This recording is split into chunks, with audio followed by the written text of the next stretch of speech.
Allez, bonjour à tous, j'espère que vous allez bien. Aujourd'hui, revue de marché, on va parler de BTC, mais on va surtout se concentrer sur les altcoins. On est vraiment dans une phase où les altcoins surperforment beaucoup plus que le BTC. Donc voilà, comme je l'ai dit, on voit BTC, on parle surtout d'Ether, ensuite pas mal d'altcoins qu'on m'a demandé d'analyser encore une fois. Donc je pense que ça va être une grosse vidéo, ça vous permet de voir un peu comment je fonctionne sur les altcoins également qui vous intéressent parmi celles que je vais analyser. J'ai noté Ondo, WIF, Algo, ETC, XRP, QNT et Opul.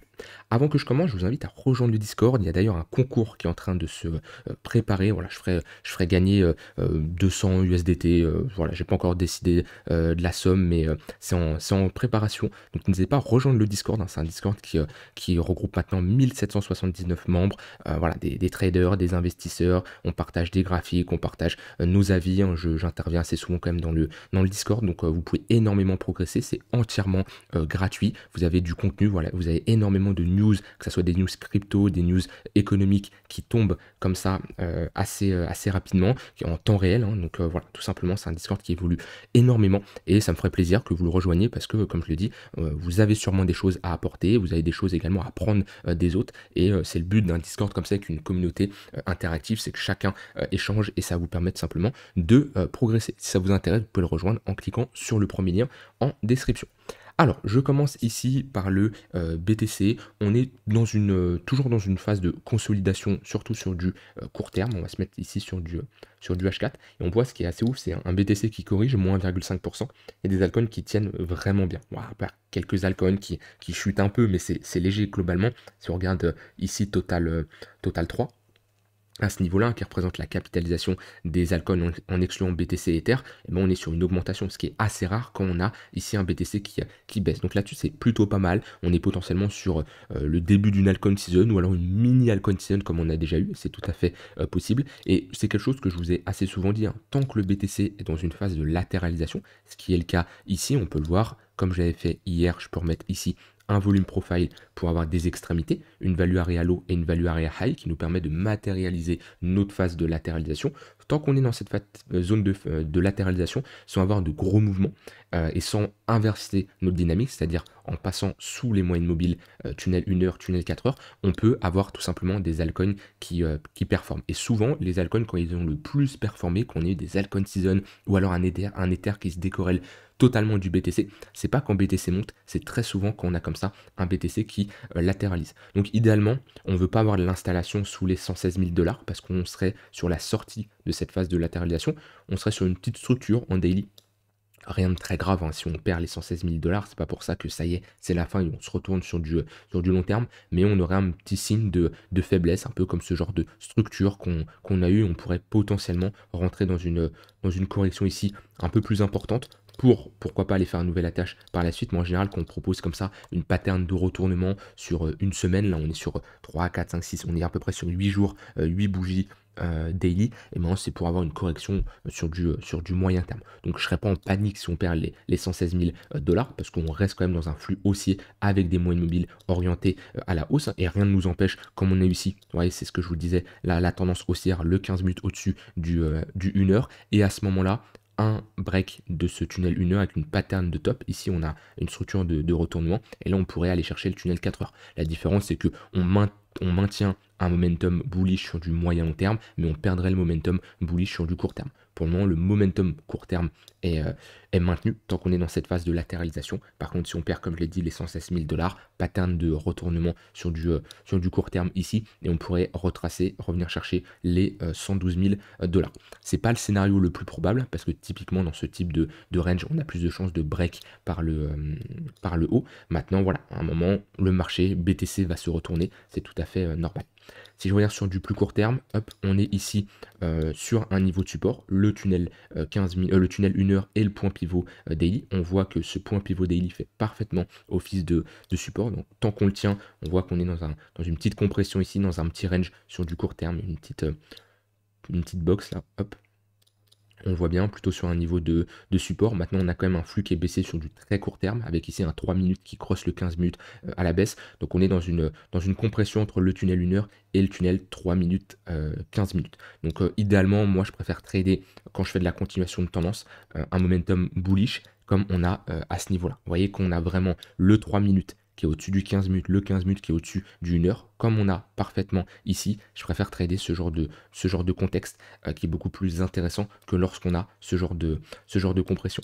Donc voilà, BTC, pour moi, ici, on est plutôt dans une phase où faut patienter. Ceux qui sont sur du long terme, comme je l'ai dit et je le répète, ne vous faites pas piéger. On est sur des niveaux de prise de profit. Attention, parce que je serai le premier à dire, si on a ici une correction et qu'on retourne chercher des niveaux plus bas sur le long terme, bah, que je vous avais prévenu et que les 122 000 $, c'est un niveau clé. Si vous regardez mes vidéos, même depuis des mois, voire des années, je parle de ce niveau-là, qui est clairement un niveau de prise de profit. Pourquoi? Parce que si je mets mon extension de Fibonacci, c'est les 122 000 $, et on voit qu'on a parfaitement méché dessus. Comme je vous parlais des 100 000 $, comme je vous parlais des 122 000 $, pour ceux qui ont du BTC sur du long terme, oui, on est clairement sur des zones de prise de profit. Voilà, c'est un fait. Est-ce que c'est pour ça que le marché va se retourner? Ça y est, on va partir en bear market? Absolument pas. Par contre, si le marché corrige, faut pas être surpris et se dire waouh, je m'y attendais pas, ça y est, je suis piégé, oh le marché est trop compliqué. Non, quand on a comme ça des pumps, c'est-à-dire que depuis ici avril, on est en juillet, 3 mois après, on a un plus 60% sur le BTC, qui est une très bonne performance. Hein. Peut-être qu'il y en a, ils sont matrixés, ils se disent que c'est pas terrible. Ça, c'est parce qu'ils s'attendent à des x300, x400, parce que les réseaux sociaux, ça peut bourrer le crâne des gens en se disant que les cryptos, c'est simple et qu'on va faire un x5 chaque mois. C'est pas la réalité. Quelqu'un sur 3 mois qui fait un plus 60% sur une position sur un capital, c'est une très très bonne performance. Donc voilà, n'ayez pas honte ici de prendre des profits. Ok, il n'y a pas de. Voilà, il y en a qui peuvent se dire, ouais, non, BTC, c'est 300, 400 000 $. Absolument pas. Et on m'a posé d'ailleurs une question, on m'a dit oui Nico, est-ce est-ce que tu vendrais tous tes BTC, est-ce que tu vendrais tous tes Ethers? Et moi j'ai répondu non, je ne pourrai jamais passer sous 30% d'exposition. Voilà, c'est un fait, je ne peux pas passer sous 30% d'exposition sur BTC et Ether et je garderai toujours un bag de BTC et Ether, je ne pourrai pas jamais sortir à 100% comme ça pourrait être le cas sur certaines altcoins. Voilà de ce côté-là au niveau du BTC, au niveau de l'Ether. Ether, on est bien parti, on continue ce momentum haussier, cette dynamique haussière avec des moyennes mobiles orientées à la hausse. On voit bien que tous les dips, ils sont assez rapidement rachetés. Ici, si je mets des moyennes mobiles, on voit bien qu'on a toujours ce 3 minutes et ce 15 minutes qui sont orientés à la hausse avec un fort momentum sur du court terme. Et ça, je préfère largement trader ce genre de momentum, ce genre d'impulsion lorsqu'on a des pullbacks, que ce soit sur des points pivot daily, que ce soit sur des tunnels Vegas, comme aujourd'hui également, point pivot daily qui fait office de support. C'est beaucoup plus intéressant à trader parce que là, on a un momentum que la chart que je vous ai montré sur le BTC. Donc pour moi, sur Ether, c'était le scénario, hein, pour ceux qui ont suivi, qui étaient présents ces derniers mois, c'est d'aller chercher les 4000 $, depuis la réintégration ici des 2002 et depuis le break des 2008. Alors pareil, si vous regardez mes précédentes vidéos, je vous parle d'Ether que si on a une réintégration déjà ici et une confirmation d'inversion de dynamique avec à ce niveau-là cette pattern de retournement, c'est pour aller chercher les 4000 $. Maintenant, soyez pas vraiment borné en vous disant je vends à 4000 $ pile. Si on va chercher les 3007, les 3008 comme ça, et que là on commence à proposer une petite pattern de retournement, on a un affaiblissement, prenez des profits. Commencez pas à vous dire, ouais, alors c'est bien, je suis le premier à vous dire, un plan, faut le respecter et tout, etc. Là-dessus, je suis d'accord. Le plan, c'est important. Maintenant, soyez pas borné à vous dire, ouais, il y a tout le marché qui se retourne, il y a des annonces économiques qui sont mauvaises de partout, mais vu que je suis à 100 $ de mon TP, je ne vends pas. Non, voilà, je vous dis l'exemple, hein, je vous dis pas c'est ce qui va arriver, mais je vous dis, ne soyez pas borné là-dessus. Et quand on a un Ether qui passe de 1300 $ à 3600 $, qui fait presque ici, on est presque ici du point bas, un x3, hein. Ah, on est pas loin, là, on est à 166%. Bah, le x3, ça sera globalement les 4000 $.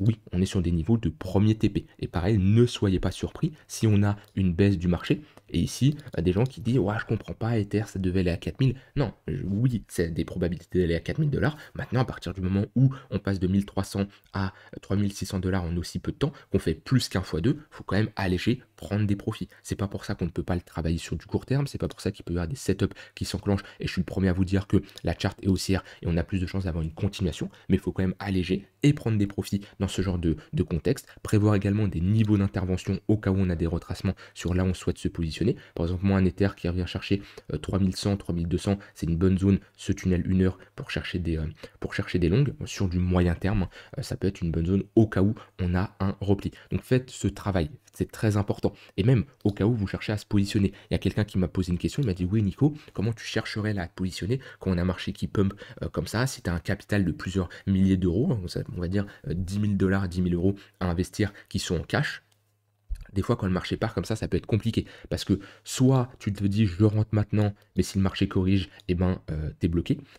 Tu bloqué, tu as une perte et tu prends un drawdown. Soit tu te dis: «J'attends, je trace des niveaux de support parce que je veux me positionner au cas où on a un retracement». Le problème, c'est quoi? C'est que si le marché pump et ne vient pas chercher tes niveaux de retracement, tu n'es pas dans le train et tu risques de FOMO, de faire des erreurs. Pour moi, il y a un entre 2. C'est-à-dire dans ce genre de contexte, on peut diviser son capital en 2 et en 3. On peut se dire: «Tiens, sur BTC et Ether, sur les 10 000, hop, on le divise en 3. Il y a une partie, hop, je garde en cash, je garde 3 000 en cash, peu importe ce qu'il arrive comme ça, j'ai toujours une capacité à être flexible et savoir m'adapter en fonction de ce que fait le marché et je suis beaucoup plus à l'aise.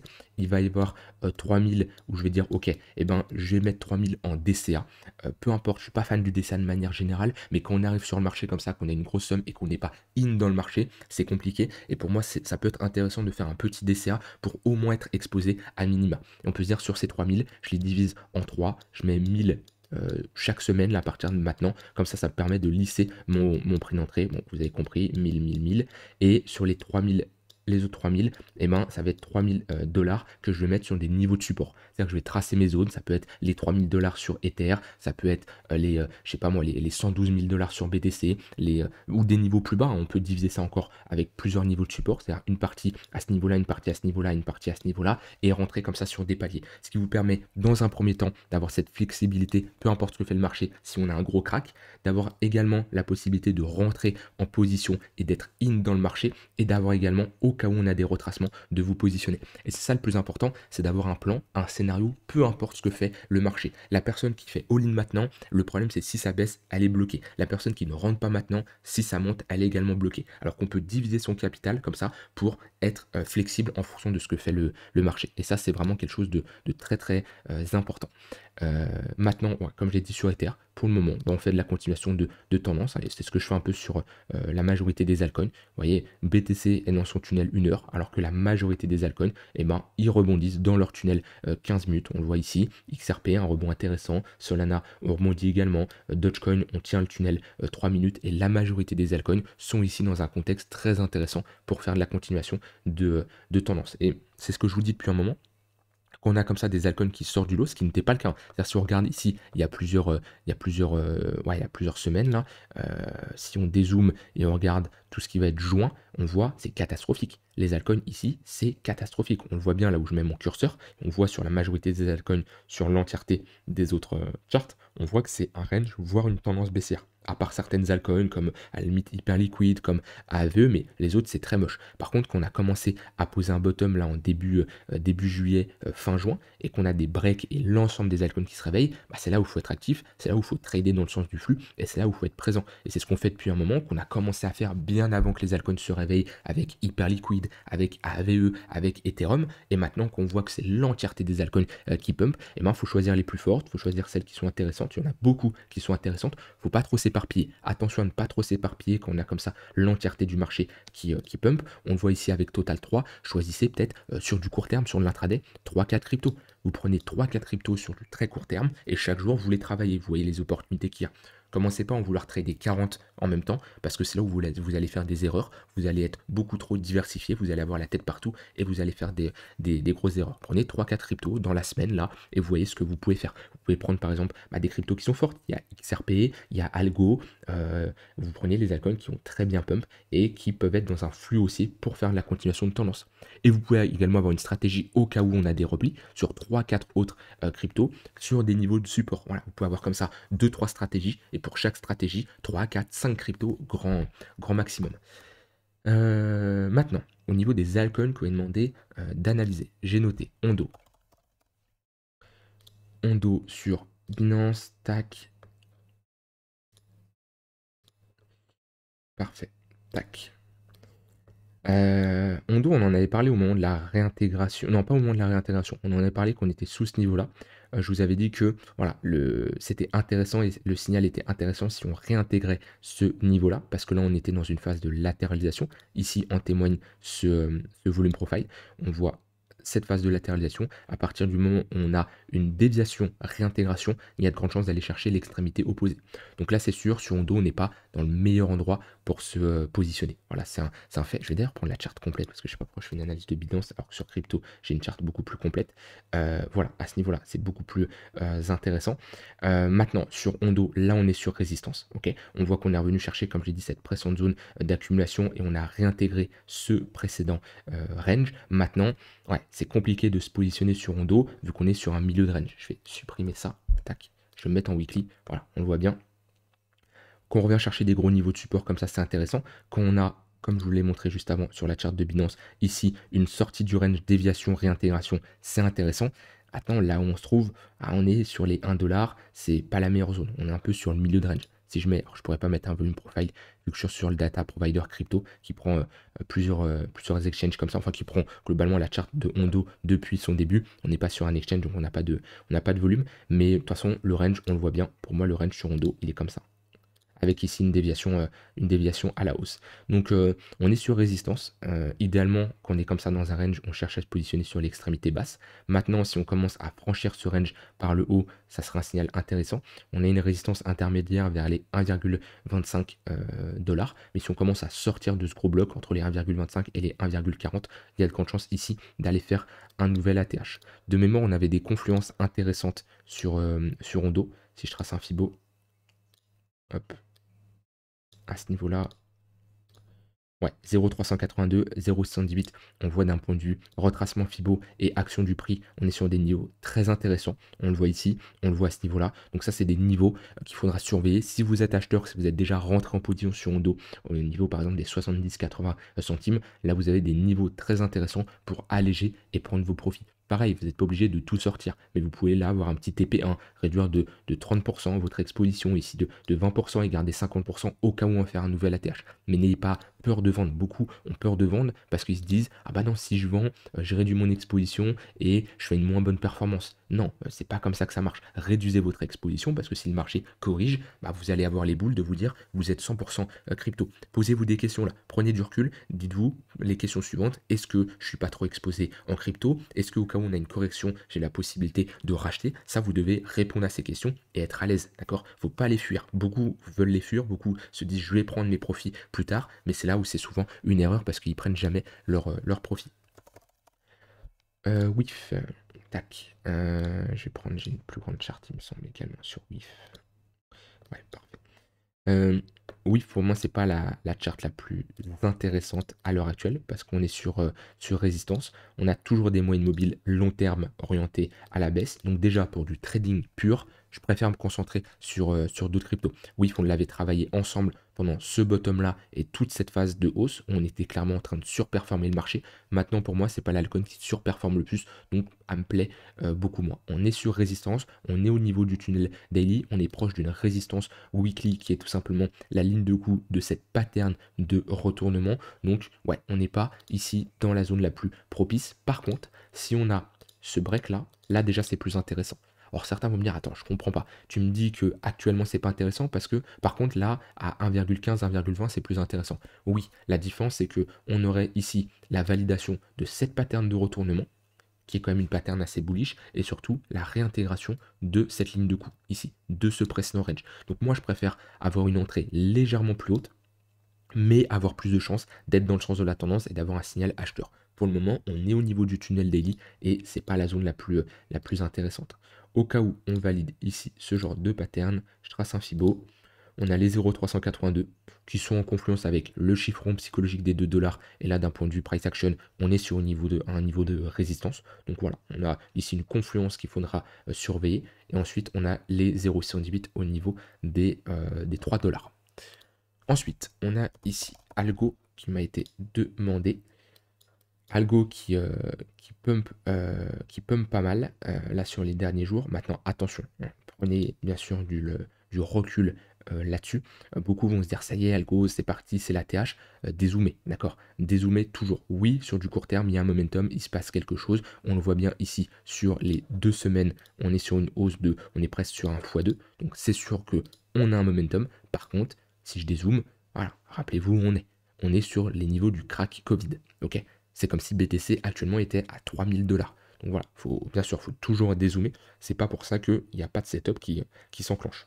D'accord? Mais attention, c'est pas spécialement une crypto qui va faire un nouvel atterrage. Et ça reste une crypto qui, sur le passé, s'est fait énormément surperformer par le BTC. Il y a juste à faire Algo USDT divisé par BTC USDT. On regarde la charte et ben on voit que c'est moche. C'est-à-dire que Algo a été toujours en bear market face au BTC. C'est moche la charte. La charte est moche. Je vous rappelle, quand vous positionnez sur une crypto, à part si vous faites de la DeFi, vous bénéficiez de airdrop, de staking ou autre, votre but, si on parle juste du prix, c'est de faire une meilleure performance que le BTC.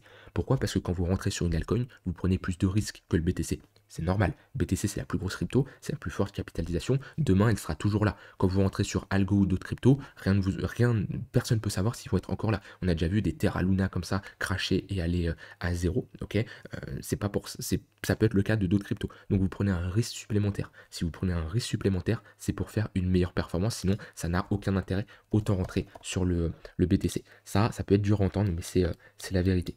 Maintenant, on peut quand même en faire une analyse technique. On est revenu chercher ce niveau de support sur Algo. Depuis là, on a validé une pattern de retournement. On a cette structure en W qui nous inverse notre dynamique. On voit qu'on est repassé au-dessus du tunnel daily. Donc c'est vrai qu'on a des signaux qui sont plutôt pas mal. On est en train de break cette résistance là. On la voit bien, qui est également à un niveau clé. Pour moi, si on commence à clôturer en weekly au-dessus de cette résistance, on peut aller faire un nouveau sommet. On peut aller faire un nouveau sommet parce qu'après, il n'y aura pas grand-chose qui bloquera le prix. Alors, on est quand même sur une résistance intermédiaire à ce niveau-là, on le voit bien, de cette pattern de top. Maintenant, c'est la dernière grosse résistance avant ici de faire des nouveaux sommets et d'avoir un algo qui peut aller chercher du 50 centimes, 60 centimes de dollars. Sur du long terme, si on a un retracement plus important, hop, je prends mon Fibo, point le plus haut à ce niveau-là, point le plus bas. Aller sur une altcoin season, sur un cycle, on peut aller chercher potentiellement les 0,382. Je ne vais pas vous dire qu'on va rechercher le 3 $, parce que la majorité des altcoins n'iront jamais rechercher leur ATH. Pour moi, Algo, c'est une altcoin, si on doit pousser encore plus haut, ça ira maximum au niveau des 0,382. Allez, à la limite les 0,118, mais là on est, si vous êtes rentré en position, et si vous êtes in, on est sur des niveaux de prise de profit très intéressants sur du long terme. Ensuite, ETC, bon, automatiquement on parle d'ETC vu que c'est une crypto qui également a pump ces derniers temps. Si je me mets en daily, déjà aujourd'hui a fait une très bonne performance, plus 20%. Maintenant, déjà la chart elle est beaucoup plus intéressante que Algo. Vous voyez la différence, c'est que le crack Covid il est là. Donc on est largement plus haut que le crack Covid. Et la chart elle est assez clean. Honnêtement, c'est une chart qui est assez jolie. Pourquoi? Parce que on rentre ici dans une phase d'accumulation, on break cette phase d'accumulation et on valide cette pattern de retournement, phase d'euphorie, gros break ici, et on fait une très très grosse performance. Ici on le voit bien. Ok. Et c'est pour ça, prenez vos profits sur la montée. Parce que vous voyez, en quelques temps là, en 2 semaines, le marché peut prendre de la mèche. En 2 semaines, moins 57%. En 3 semaines, moins 75%, moins 80%.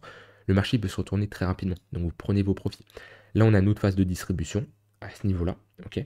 On a la confirmation hop, de la pattern de distribution qui est validée qu'on s'installe sous ce niveau-là. Ok. Et là, on revient chercher la ligne de coût de cette précédente accumulation. Et on rentre dans un range. Et on est sur un range sur ETC depuis 2022. Et on voit bien l'extrémité basse, un niveau de support qui s'achète, l'extrémité haute, une zone qui se vend. Si on réintègre cette précédente phase de distribution, ce précédent range ici, on peut ici aller chercher 75 $, puis après l'ATH. Donc étape par étape, on n'en y est pas encore. Là déjà on valide en weekly, si on clôture comme ça, une pattern de retournement avec cette bougie verte qui clôturerait au-dessus des 21 $. Et dans ce cas-là, on aurait de grandes chances de retourner chercher l'extrémité haute de notre range. Et si ensuite on break le range par le haut, donc attention à ne pas prendre des longues quand on est sur résistance. Hein. Classique, une zone de résistance, ça se short, ça ne se longue absolument pas. Mais si vous êtes déjà positionné sur l'extrémité basse, en général, on prend des profits sur l'extrémité haute, et ensuite on peut laisser courir pour aller chercher des prochains niveaux comme les 75 $ ou l'ATH. Mais ETC, c'est pas mal ce qu'est en train de nous faire, surtout si on a des clôtures comme ça. XRP, bon bah c'est la crypto qui nous fait un nouvel ATH. Qui a très très bien pump, qui est en train de sortir de cette phase de latéralisation, qui a un très bon momentum, et on l'a vu ici, ici sur cette charte là, que hop, sur du court terme c'est très intéressant à trader, le flux est magnifique, vous voyez, ça c'est des charts, ça arrive pas tout le temps. Voilà, faut être honnête. Déjà, le marché passe beaucoup plus de temps en range qu'en tendance. Par contre, quand on rentre en tendance comme ça, avec un momentum, faut être présent, faut être là. Et ça, c'est des charts qui sont très agréables à trader. Quand on a comme ça des replis, vous voyez, ce genre de confluence, tunnel 3 minutes, point pivot daily, pattern de retournement, ça c'est magnifique à trader. Quand on vient chercher comme aujourd'hui, tunnel 15 minutes, point pivot daily, c'est magnifique à trader. Ça arrive pas tout le temps, ça arrive surtout qu'on a un fort momentum. Donc voilà, sur XRP, la dernière fois que c'était arrivé, c'était cette phase-là, c'était fin 2024. Voilà, là, faut retourner en juillet, août, attendre plusieurs mois pour retourner dans ce genre de configuration graphique. Maintenant, quand elle arrive, bah, c'est là où on peut faire de la perf. Maintenant, sur XRP, on fait ici un nouvel ATH. On est en découverte de prix. Je vais prendre la charte entière avec l'ancien ATH de 2017. Hop.